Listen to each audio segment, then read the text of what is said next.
Good afternoon. Thank you all very much for coming. It's a great pleasure for me to welcome you to this evening's discussion. It's a very special event here at SIPA, the George Ball Adjunct Professorship Lecture. I hope everybody here knows the remarkable history of George Ball. He was Undersecretary of State in the Kennedy and Johnson administrations and U.S. Ambassador to the United Nations. He was known for many things. In particular, his willingness to take a principled stand and offer his views, even if they were counter to the prevailing wisdom at the time. Think of him as a man of the establishment, yet who was a very independent thinker and a very forceful thinker of his day, particularly in the early stages of U.S. involvement in Vietnam. The professorship that bears his name was created in 2009 by a donor who recognized George Ball's legacy as an important figure in U.S. foreign policy and one that we should remember and honor. And this gift supports an adjunct faculty member who's demonstrated a record of thoughtful and innovative contributions to international understanding and a proven ability to apply these qualities to teaching at SIPA. It's also an opportunity here for a forum for the kind of reasoned discussion and vigorous debate that characterized George Ball's life and that we have encouraged here at SIPA in our classroom among our students and our faculty. So for this year, we are really honored to have a very distinguished speaker, author, statesman, educator, and expert in Professor Jorge Castañeda. And I will leave it to our very distinguished provost, John Coatsworth, who was, of course, a marvelous dean of SIPA from 2007 to 2012, to introduce our guest and distinguished faculty visitor. And of course, Provost Coatsworth brings a depth of scholarship to any discussion of Latin American policy and history. And we thank him very much for joining us this evening. Thank you, John.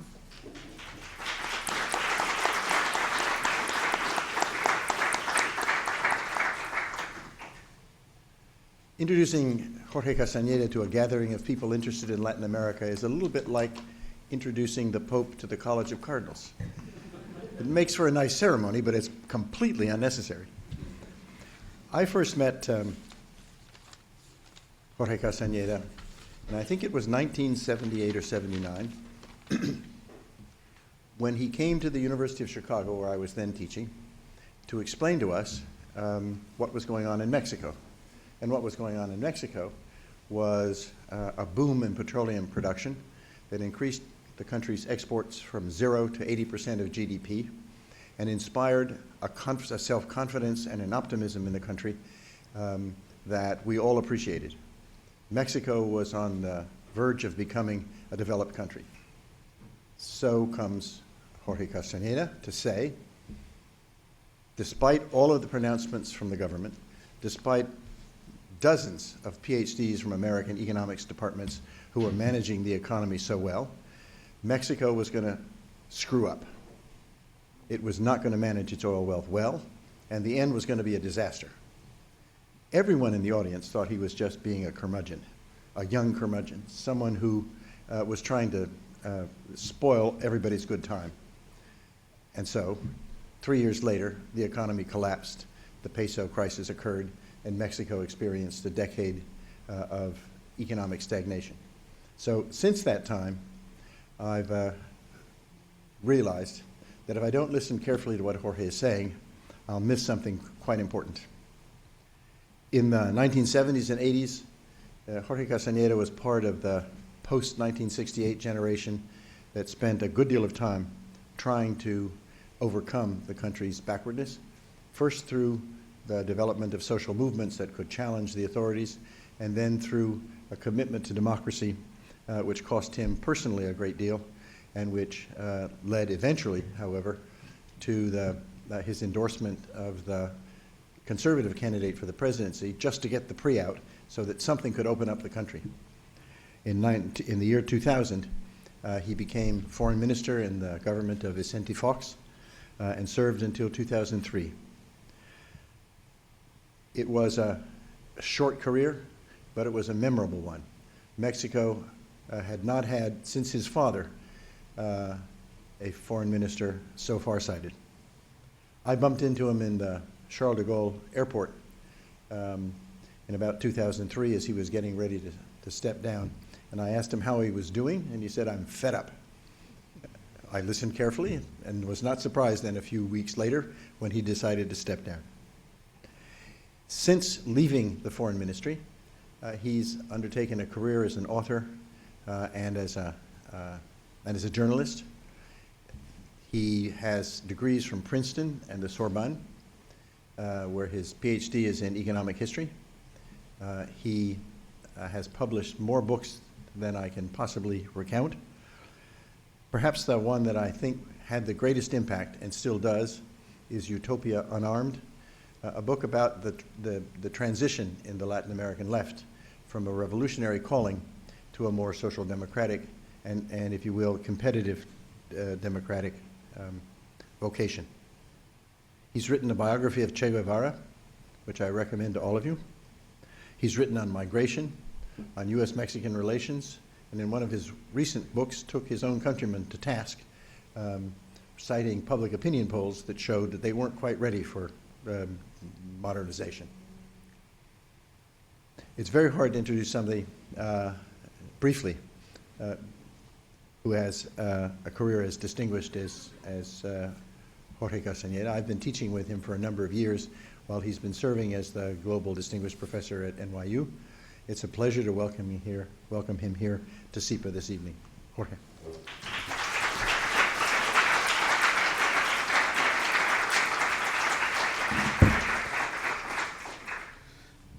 Thank you, Dean, for appointment and for this invitation.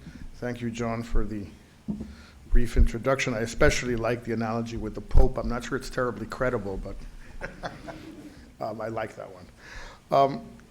Since we're running a little late, I'll try to get directly into the substance of what I want to talk about very briefly so that we have as much time as possible for discussion of this issue or other issues, which is within the framework of U.S.-Mexican relations today. Where do issues such as immigration, as drugs, and prosperity actually fit, and how do they fit? The first thing that I'd like to point out is that today, perhaps in a different way from other years, from years past, we have a relationship between the two countries which is really quite stable. Overall, it works rather well, but nobody really cares a lot, which is interesting. Generally, the United States cares a lot about Mexico when there are problems, which is most of the time. And Mexico always cares about the United States for obvious reasons. But right now, there's a certain amount of disinterest on the part of both governments. There's no hostility, there's no antagonism, there's no irritation even. There's just not a whole lot of interest. President Obama goes to Mexico. He's been there 3 times. Not for a whole lot of time each time, but he goes. And he tries to put on a nice face and be nice and everything, and he makes speeches and he says intelligent things. But he's obviously not terribly engaged in the Mexican relationship for rather obvious reasons. He's got like other fish to fry, as he likes to say, about many things. And President Peña Nieto doesn't even really try to go to the United States. He is the first Mexican president whose first 2 years in office have gone by without going to Washington. And he made his first trip to the United States to Los Angeles and San Francisco, Sacramento, in August, and his first trip to New York 2 or 3 weeks ago, which is really very remarkable. That doesn't generally happen. And it doesn't happen or hadn't happened for good reasons. Mexican presidents have to go to Washington at some point in their first year, first of all, because they have things to say in Washington, because they have an agenda. And they have to push that agenda, whatever it may be, in Washington, because that's where most agendas get pushed. And then you go to New York early on to push that same agenda in New York. And then, or before then, you go to Los Angeles and Chicago and Houston, because you have a whole bunch of Mexicans, as you may have noticed. And President Peña Nieto really is not terribly interested in all of this.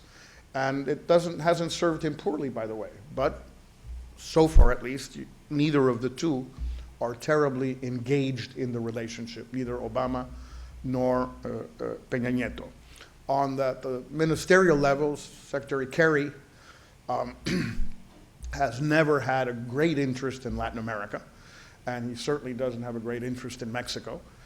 So he, tends to business. The Assistant Secretary, Roberta Jacobson, is a very distinguished professional. She's very good.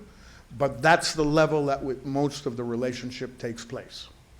And on the Mexican side, the foreign minister knows the United States well. He studied here at Penn, if I'm not mistaken. But he's more from the financial side. And so he really is not terribly engaged in many of these issues. So the first point, then, is that there's not a whole lot going on right now, which is perhaps not a bad thing. The contradictory part of this is that it's quite understandable that the United States not necessarily have an agenda with Mexico. The U.S., I insist, has a bunch of other things going on in the world right now, and it's understandable that perhaps that is not the center of its focus. Conversely, Mexico does seem to have a rather large agenda with the United States. It always has, and it has one today more than ever, but it's not really pushing it for different reasons. Now, given this overall situation, there are a few disconnects, and I'd like to mention them briefly before moving on to the three specific issues of drugs, immigration, and prosperity. The first disconnect, which started at the very beginning of the Peña Nieto administration in early 2013, soon before President Obama's first visit to Mexico. It has to do with, first visit with Peña Nieto, has to do with the de-emphasizing of the drug war that Peña Nieto started to implement very quickly. As you know, President Calderón, his predecessor, made the war on drugs the leitmotif of his government. That's what he did for 6 years. He waged a war on drugs. Certainly a very bloody one. If that was the purpose, he succeeded wonderfully. A lot of people died, a lot of people disappeared, cost a bundle of money. I mean, he did that very well, if that was the purpose of it. The purpose was to defeat the cartels. Of course, that didn't happen, but that was never going to happen anyway. President Peña Nieto decided that it hadn't been a great idea, and so decided to sort of shift emphasis, and he did that rather well. He did it more rhetorically than substantively, but even rhetorically was something that the bureaucracies, the drug bureaucracies in the US, the DEA, and all the other machinery don't like. They were very happy with the situation with Calderón in general terms, because they thought they were the stars of the show. It wasn't the trade people anymore, it wasn't the immigration people anymore, it wasn't the diplomatic people anymore, it was the cowboys who were the stars of the show. And they were very happy with that. And when Peña Nieto began changing that, at least rhetorically and diplomatically, they were not happy. But he did it, he pushed it, and that made the Americans a little bit upset. There were some leaks, which is generally the way Washington likes to get back at governments it's not happy with, without going too far. There were some leaks about, Mexico not being as engaged. There were some rumors that a typical pre-president would cut a deal with the cartels, as the pre-presidents had always done. There were some insinuations that maybe people close to Peña were involved with the cartels, etc. None of that, of course, was true. What was true is he decided to de-emphasize the war on drugs, at least rhetorically and diplomatically. He didn't really change strategies in relation to Calderón, and now all of this has come and caught him up in its problem, which is that if you continued with the same strategy and you gave Calderon a pass on some 70,000 dead and 25,000 disappeared without doing anything about it, in all likelihood this was going to continue. And it has. And in the last few days we've had more than enough examples of that.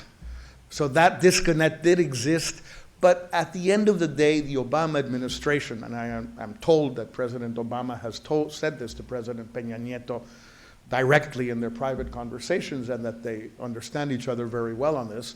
Obama has understood that there's just so far he can go bothering the Mexicans or anybody else about drugs when the District of Columbia is about to legalize recreational marijuana. And after Colorado, and after Washington, and after 22 states for medical marijuana, and after the federal government has taken many steps already in that same direction, Obama, who's obviously a very intelligent, sophisticated guy, realized it's sort of embarrassing. Well, why don't you stop these guys from sending stuff here? And so Peña Nieto says, stop what? If we stop them, and whatever we don't stop and gets across, they sell it at the 7-Eleven. I mean, this is ridiculous. You know, we can't do this anymore. And Obama understands that, so he stopped pushing a great deal. The bureaucracies continue to push. They love to do that. Their budget depends on this stuff, but they're sort of calming down. Another disconnect has been, of course, the southern border, the Mexican southern border. The crisis of the migrant children, the last few months, totally unexpected for Obama, less unexpected for Mexico, but this has been going on for the last 100 or so years, so frankly, it's not exactly new. What do people in Central America do? They flee violence in Central America, and they go to the United States. Since they more or less look at maps every now and then, they've realized that to get from Central America to the US, you gotta go through Mexico, which is not really rocket science. And so they do that. We let them through, we shake them down, we kill a few of them, we torture another ones, we kidnap them, we rape them, etc. But basically we let them through. You know, well, that's the way this is. I mean, and it's not new, but we let them through, and they get here, and once they get here, they get through, one way or another. Obama, for strange reasons, maybe there was really a spike. I have my doubts of how much of a spike there really was, whether it was a real spike or an accounting spike, or what the spike was due to, I don't really know. But the fact is that when the spike occurred, or when the crisis occurred in the US, Obama did give Peña a very hard time. At the time, it wasn't so obvious. With a little more time, it became obvious. And so the Mexican government began to crack down a little bit at the southern border to try and help the US diminish the flow. They've tried to keep people off the famous train, La Bestia, with a lot of criticism from people in Mexico who follow this closely, because it looks outrageous to have, you know, hundreds of Hondurans on the train riding up to the US. But at least on the train, they are, quote, quote, quote, quote, relatively, unquote, unquote, unquote, safe. There's sort of quotas, you know, so many kidnappings, so many shakedowns, so many rapes, et cetera, et cetera. I mean, it's a system, and it's a relatively working system. The minute you stop people from using the train, they're not going to stop going to the States. They're just going to find different ways to go. And so they're shaken down, and they are assaulted on other routes that are less protected in many ways than those. So there was another little bit of a disconnect there. Well, there was also a disconnect on the education thing. I think very intelligently, President Obama, it was his initiative, but Peña Nieto received it very well and grasped it very well, to try and make education a central issue in the bilateral relationship, which it always should have been at a marginal level. And I know many Mexican students here are part of that situation, or have been part of it over the years. Marginally, it has existed for years. But Obama really wanted to do something very ambitious. And Peña Nieto also wanted to do something very ambitious. And so when Obama went to Mexico City and made his big speech at the Anthropology Museum, made a big point of launching this big program of 100,000 students by the end of his term. And Peña Nieto loved that, and also sung its praises and everything. Nobody in the Mexican press, fortunately, but that's a given, you don't have to worry about that, nobody did the numbers. So it wasn't that much of a problem until people started doing the numbers. There are roughly today 13,000 Mexican students in the United States, all told. That's what there is. And the reason we know how many there are is because the US has to give F1 visas. You can have some binationals, Mexicans who have a US nationality, who may be in the States and who consequently don't use an American visa, but it's a very small number. The number is 13,000, which is kind of ridiculous. There's around 250,000 Chinese students. It is true that there are more people in China than in Mexico, about 10 times more. But even there it's more, and you may have noticed China's a little bit further away. The Chinese have to cross the Pacific Ocean, we have to cross the river. So they decided they're going to have more students. What they didn't get into was who was going to pay for this thing. Dean Tom Crew at NYU just told me this morning, I don't even want to ask you here, but NYU tuition now is at around $65,000 per year. So if you want to send undergraduates at 4 years, somebody's got to fork up about almost $250,000 bucks.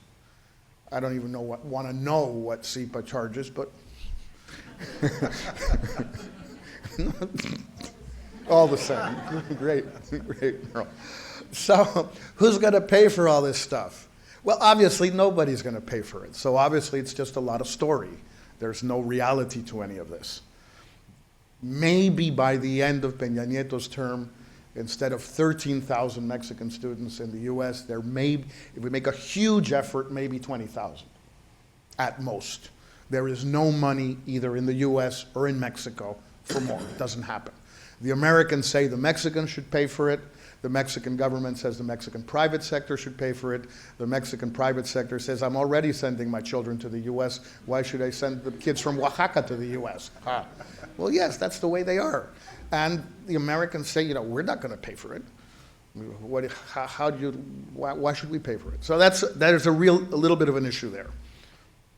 A couple of points, minor ones, on Cuba and Venezuela. The Peña Nieto government has tried to be as friendly as possible to the Cubans and the Venezuelans in the pre-tradition with regard to Cuba, and trying to apply the same policy to Venezuela. I don't agree with that policy, but I see the logic of it. The Americans don't care too much, but every now and then they would like an ally in Latin America, somebody they can talk to on this stuff. And Mexico has not been that person, that country. And so they're not terribly happy about that. I'll just mention one important case because it's imminent and because it's in New York, which is Venezuela occupying the Latin American seat in the Security Council for the next 2 years. The Americans, understandably enough, are kind of hysterical about having Hugo Chavez's daughter be the permanent rep, which she is, and sounding off every day on Syria, on ISIS, on the Ukraine, on what have you. The Americans sort of said at some point, but didn't really push it, asked the Mexicans, the Colombians, people like that, do we really have to put up with this nonsense? Do we have to go through this stuff? And the Mexicans basically said, yeah, we don't care. It's not our problem. Get yourself somebody else to fix this for you. There isn't anybody else. So there is a little bit of uncomfortableness, but it doesn't go beyond that. It really is at that level. So with these sort of disconnects, perhaps another one which is more important and which is not attributable to either of the two, but actually to both, is that the whole notion of trilateralism, which began a little bit with Fox and Bush and Chrétien, and had continued under Calderón and Bush and then Calderón and Obama. Harper never liked this stuff. And the Canadians in general don't like the trilateral thing. They like to keep their border and their relationship totally separate from Mexico. As they said once to me, they say, we don't want to contaminate our border with your border.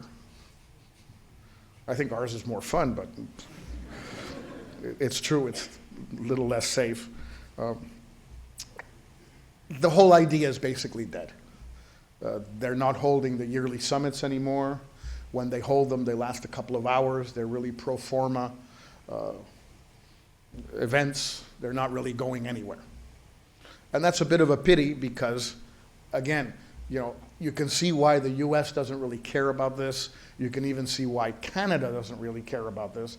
But Mexico, which should be the driver for pushing NAFTA further, deeper, whatever you want to call it, is not doing it. And if Mexico doesn't do it, it's not going to happen. Nobody else is sufficiently interested. In this context, we have the 3 points that I'll cover very rapidly: drugs, immigration, and prosperity. On the drug issue, as I said, there's a disconnect, but things are more or less stable. The discussion really is whether Mexico, with the United States or without it, but no longer against it, should take a strong stance, especially the 2016 United Nations Special Session of General Assembly on drugs, in pushing for a change in the prohibitionist, punitive regime that has existed now for 50 years, and basically start pushing for legalization. Legalization of what? Well, you can start with whatever you want. You can start with marijuana, you can start with heroin, you can do both, you can do a little bit of this, a little bit of that. Is this an issue that Mexico and the United States should work together on, given everything that has happened in the United States, in Mexico, in Uruguay, in Portugal, the statements made by people like Santos in Colombia, Perez Molina in Guatemala, et cetera, et cetera. So far, the two governments do not seem to be wanting to do this. They sort of want to let sleeping dogs lie, see if somebody else does it, which is kind of complicated because at the end of the day, drugs are a more important bilateral issue in the relationship between Mexico and the United States than between any other two countries. The United States does not have as much of a drug agenda with anybody else as it has with Mexico, for obvious reasons. And Mexico only really has a drug agenda with the US. We don't care what happens in Central America, quite honestly, to put it very bluntly. The proof of this is what Calderón did.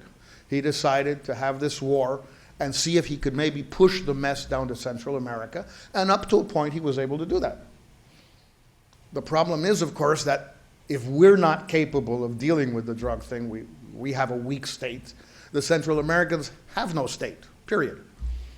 So they're totally incapable of dealing with the mess, and that's why we have the problems that we all have in Central America, of the violence and the security and the immigration and everything. So it really is a bit too important an issue to just be set aside. The fact that they made such a mess of it with Calderón and Bush and Obama does not mean that the two countries should just set it aside or can set it aside. And as a matter of fact, it's going to come back to haunt both countries, and certainly Mexico, because we just can't move away from the violence that all of this entails and the problems and the difficulties that it entails constantly without trying to address the issue more substantively. Right now, that's not happening.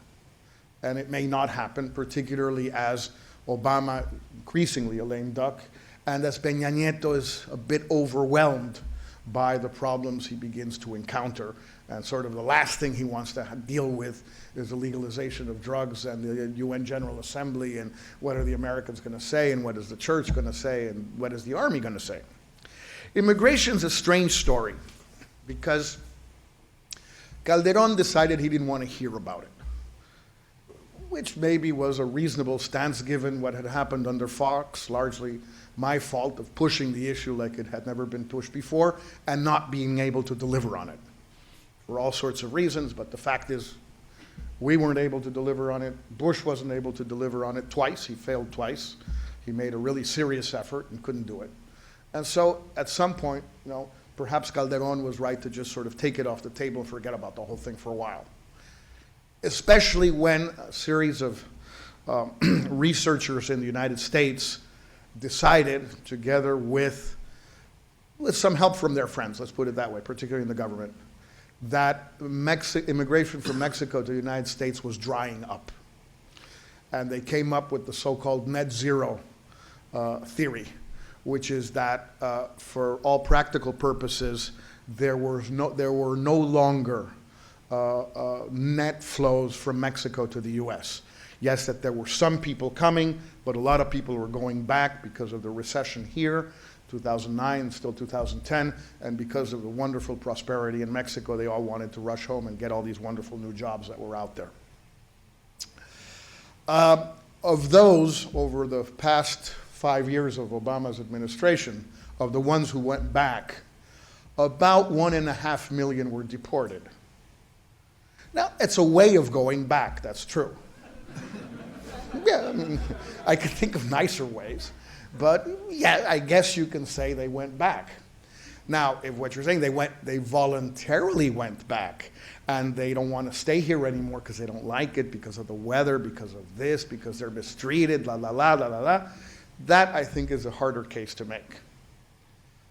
And this situation, this notion of net zero, plus the willingness on the part of Calderón to forget about it, allowed Peña to for a while, to stay away from the whole issue. But he very quickly got involved in the US immigration debate, because the Senate did pass comprehensive reform in 2013.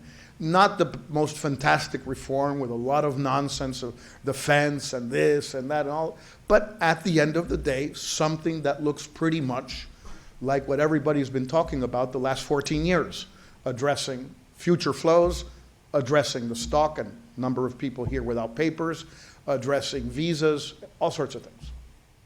And so Mexico sort of had to get involved a little bit because it was happening. Peña Nieto is a good priista, with his foreign minister, a good priest, and with his own way, decided that the best way to get around this was to say that this is a domestic US issue, which was wrong and stupid anyway, but you could get away with it for a while, until, of course, Obama and Biden decide that they have this problem in Central America. And then they call the Mexicans. And of course, there it turns out that it's not a domestic issue. It's a foreign policy issue, the way it always has been for the United States, from the gentleman's agreement with Japan in 1907 to the Bracero agreement with Mexico during World War II and through 1964.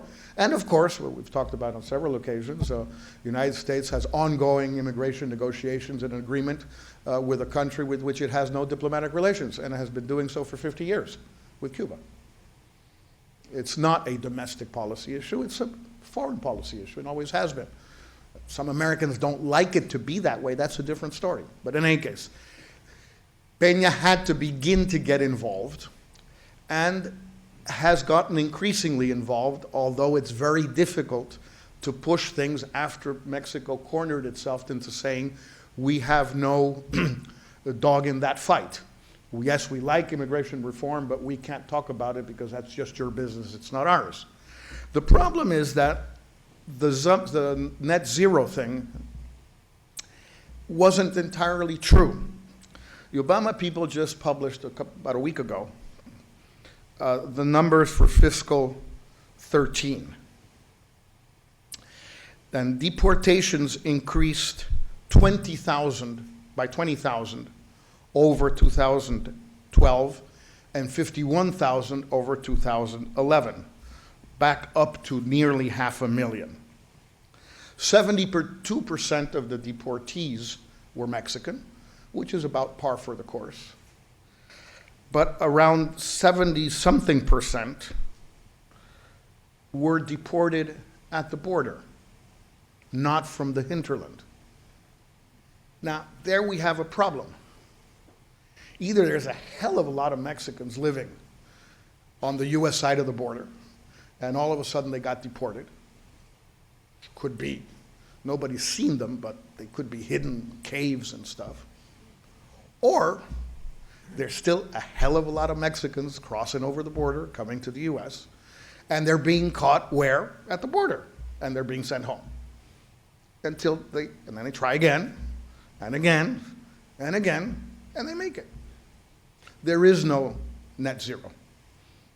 You can ask any Mexican on the street here in New York when his cousin or compadre or ahijado or novia or novio arrived, and he'll tell you, oh yeah, she just got in last night.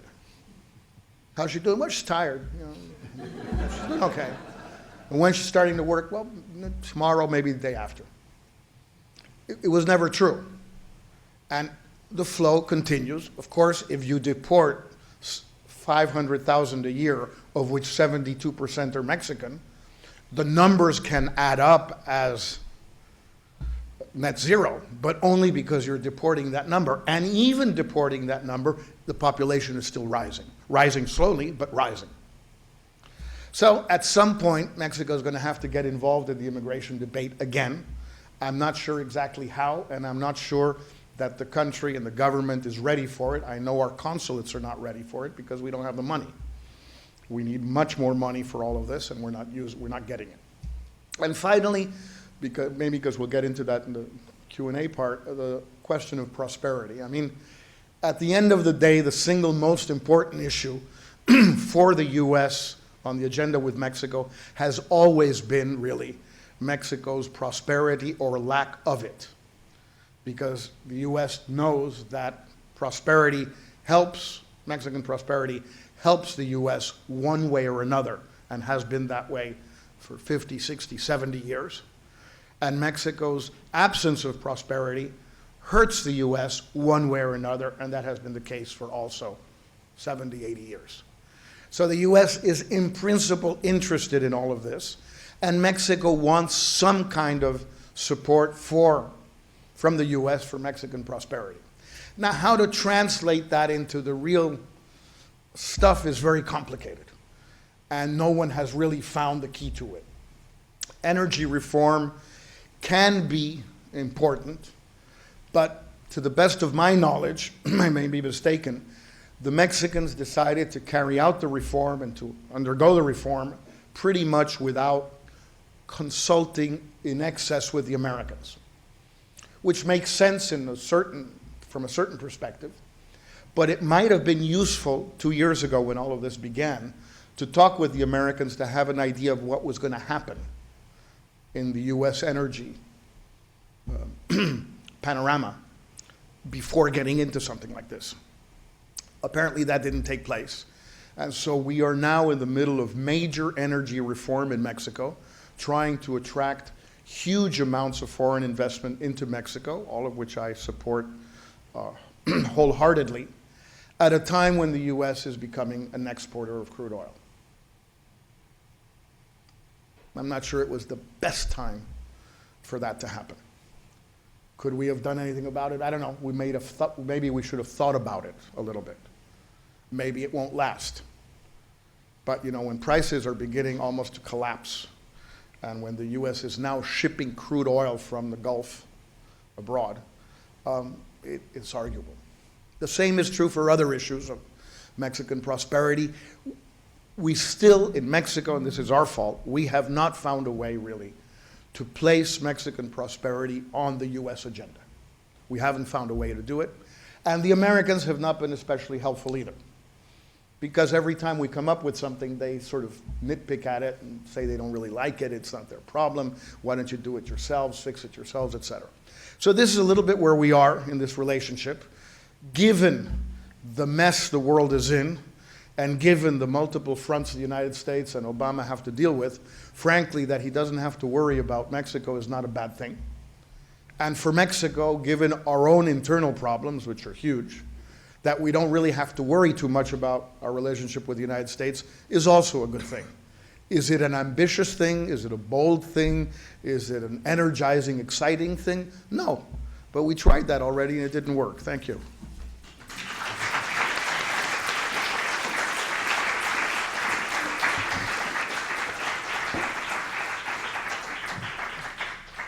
So I think we don't have a microphone, so those of you who have to, we do have a microphone.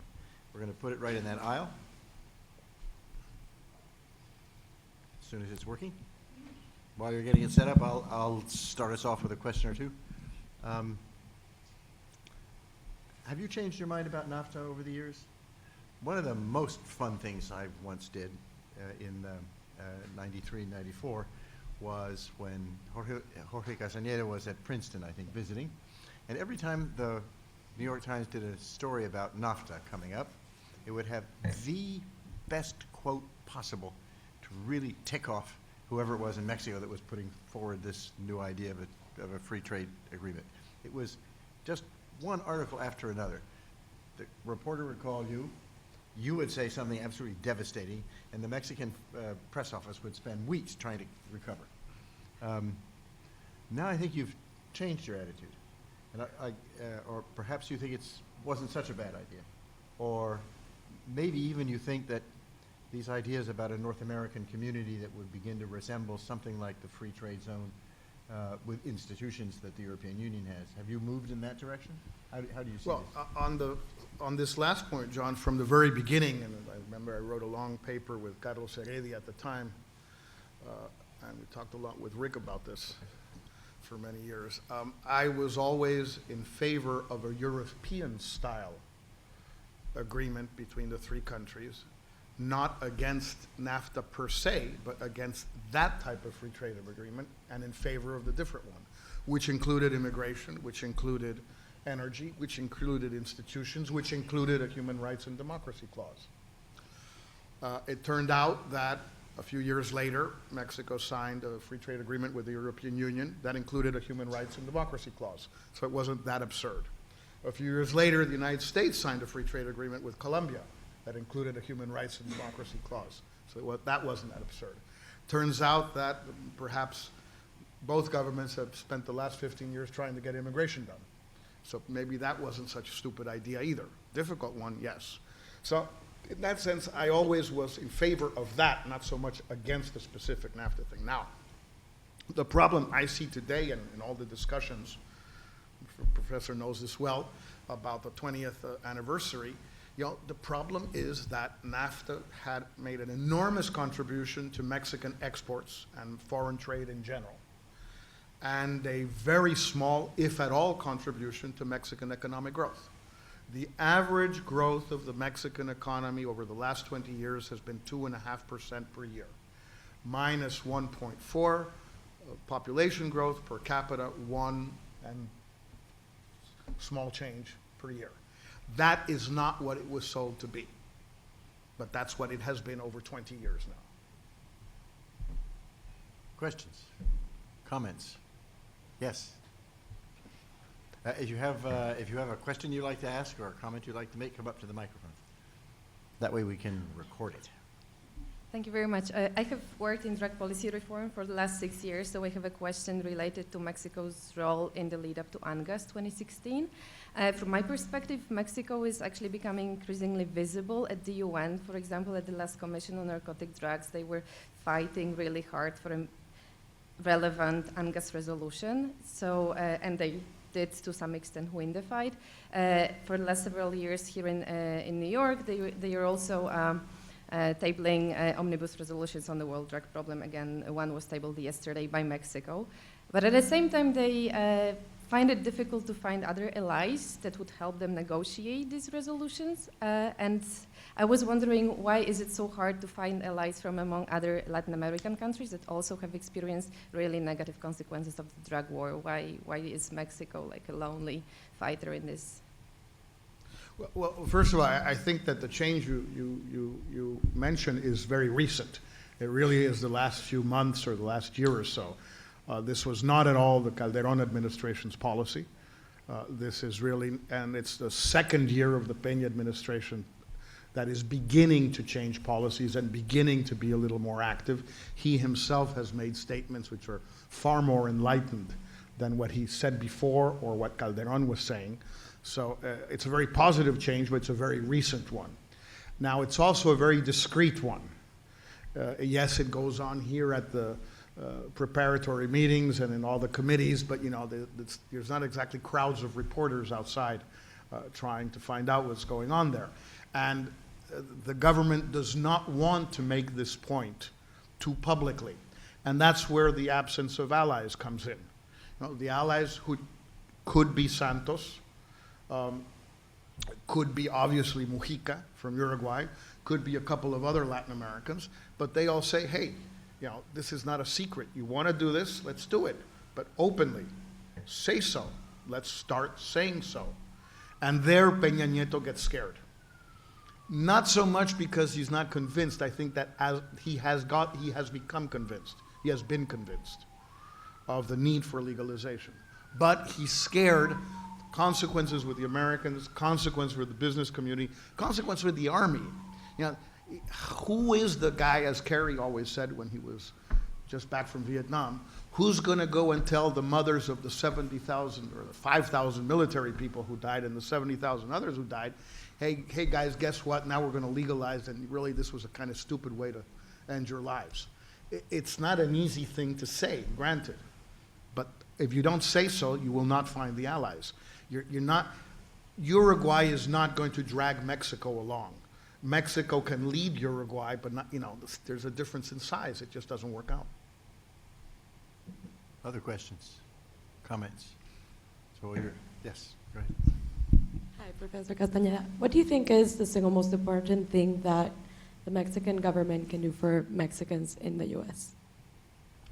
Can do or can? For Mexicans in the For US. Mexicans, yes. Well, Melissa, I think that the first thing is to push for immigration reform. I never believed in the theory of the antidote or the antibodies, that if Mexico pushed, there would be backlash here by the wackos. The wackos have backlash anyway. That's why they're wackos. That's what they are. The extreme right wing in the United States, the Ted Cruzes of the world, are against immigration reform, period, whatever the Mexicans do.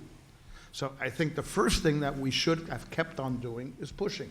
Maybe not the way I pushed, maybe not the way Fox pushed, but pushing.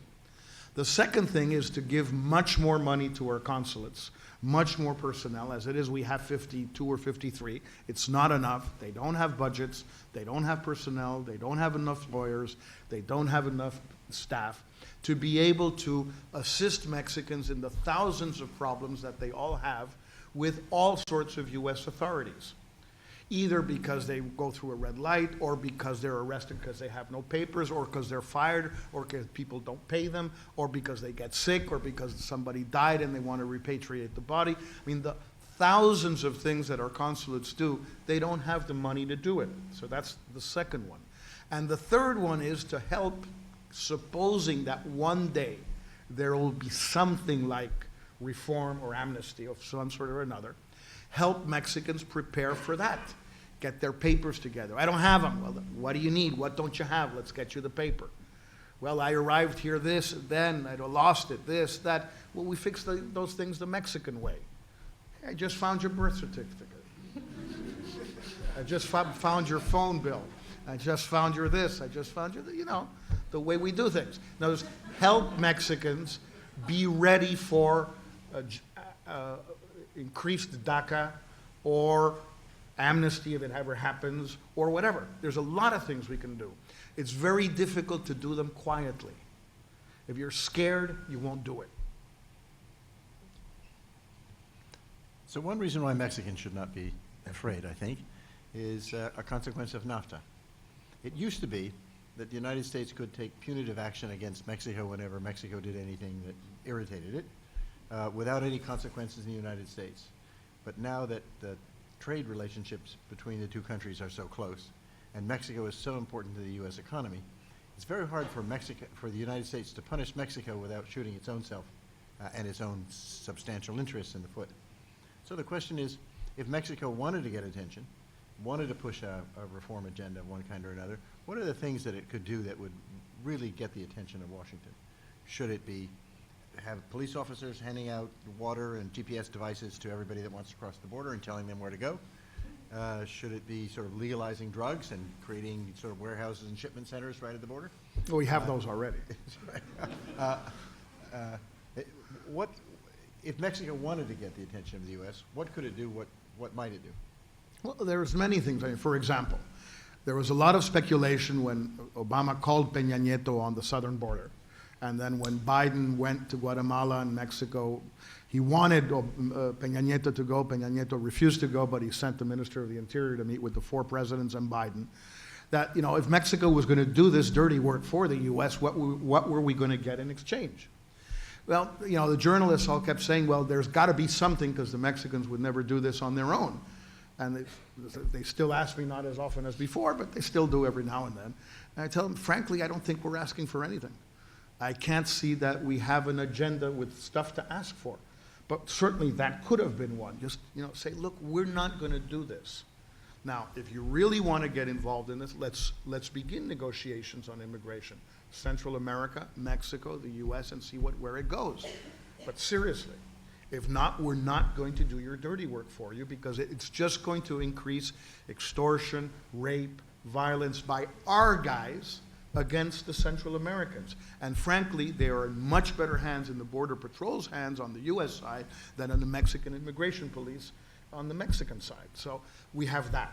We have the drug thing. We have stuff at the UN if we wanted to do it. We have stuff on other issues we could do. But there just doesn't seem to be an interest in doing so. John, quite honestly, I don't see it. Was there a question here? Yes. Like many people here in the audience, I've been watching with great concern what's happened with the disappeared students in Guerrero. And this talk of a post-68 Mexico, it seems like still there is a need for a revolution and nothing less there, and they're still disappearing students as they did in '68. And I would like to know what your thoughts are on that.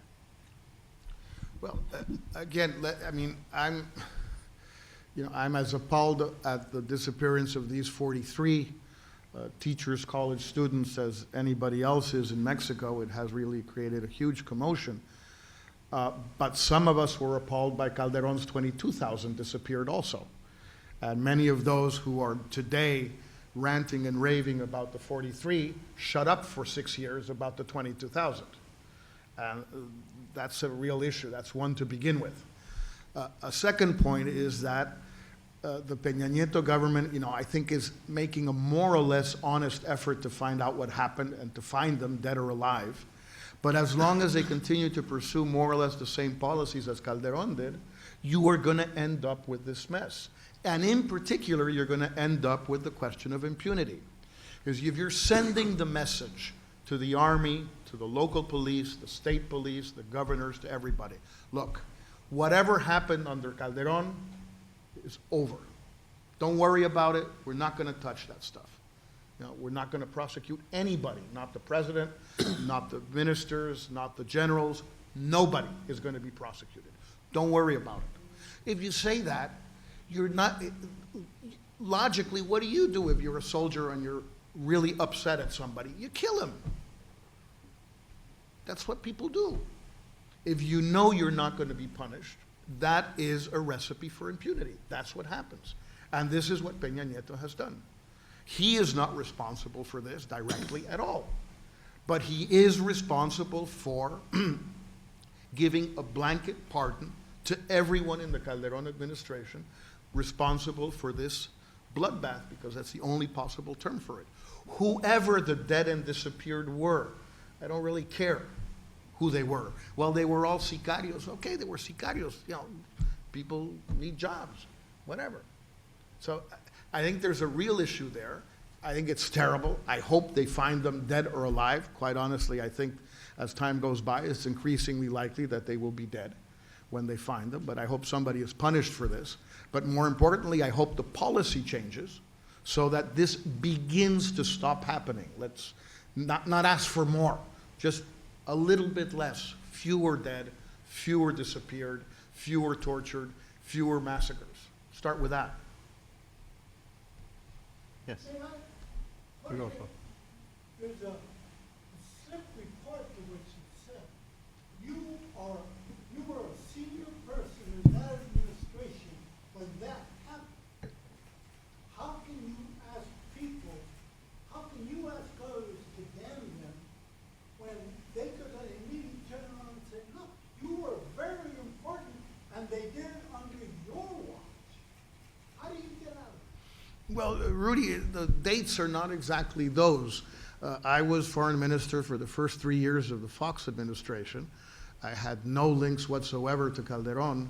And under Fox, we didn't do those things. There was no war on drugs. As a matter of fact, Calderon's explanation for his war on drugs was that Fox did not wage a war on drugs, which I'm very proud of his not having done. There was a complete separation of administration. Radical separation. Yeah. Radical separation in policy, not so much in people, but certainly in policy. And when I was there and when we were there, I mean, for the whole administration, perhaps the last year, this was never a central issue in domestic policy or in international affairs. The only drug issue I dealt with the United States for 3 years was to convince the Bush people and a few key senators to eliminate the certification rule from 1972, which we managed to get rid of, by the way, thanks to Bush and Powell and the people in the Senate who were friendly to this idea, and we convinced them of this, and it was eliminated. But there was no war on drugs under Fox, either when I was there, or by the way, when I left, it was certainly not of my doing that there was no war on drugs. We just had nothing to do with it. I always thought it was a huge mistake for Calderon to do it, and Fox also thought it was a huge mistake, and he said so publicly from the very beginning. He's been very outspoken since 2007 in his radical disagreement with Calderon on the drug war. Absolutely. One last question, Vicky. Yes, I don't know U.S.-Mexican relations, but what about the rest of the world? I mean, China is a very important actor now in Latin America, as the U.S. have, looked less to the region.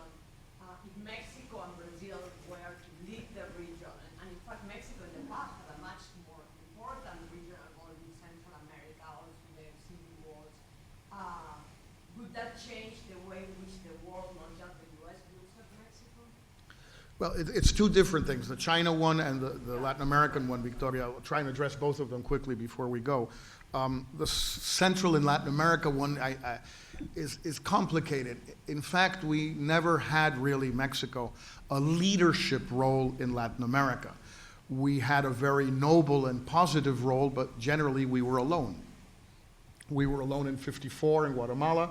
We were alone with Cuba. We were alone with Chile. We were alone with Nicaragua. A little bit less first with the French in El Salvador and then through Contadora, but this was 2 or 3 years and very tiny little things. Mexico's role in Latin America has been a role more of being alone and being right, but certainly not a leader unless we were leading the peoples of Latin America, who all happened to be living under dictatorships, so knowing exactly what the people thought under these dictatorships is difficult to figure out. So I think it's very difficult there for Mexico to have that kind of role. I think we could have a very important role in the so-called Caribbean basin, because the Central American and the Caribbean countries have an insertion in the world economy which is very similar to Mexico's and very dissimilar from from South America. We are not commodity exporters. So that's why we have really no relationship with China, and I'll get into that right now. The Brazilians, the Peruvians, the Chileans, all these people have developed their ties, investment, trade, and everything with the Chinese basically through commodities. And Chinese investment in all of these places is investment in land to grow soybeans, investment in iron mines in Brazil, copper mines in Chile and Peru, et cetera, et cetera, et cetera. It's not really something else. We in Mexico and Central America and the Caribbean, we're tourism, we're drugs, we're immigrants, we're remittances, and we're manufactured goods. That's what we do. The Chinese don't like any of those things. So that doesn't work. Now, the Peña Nieto government has set out a very ambitious agenda for Mexico with China. He's made a big fuss about this.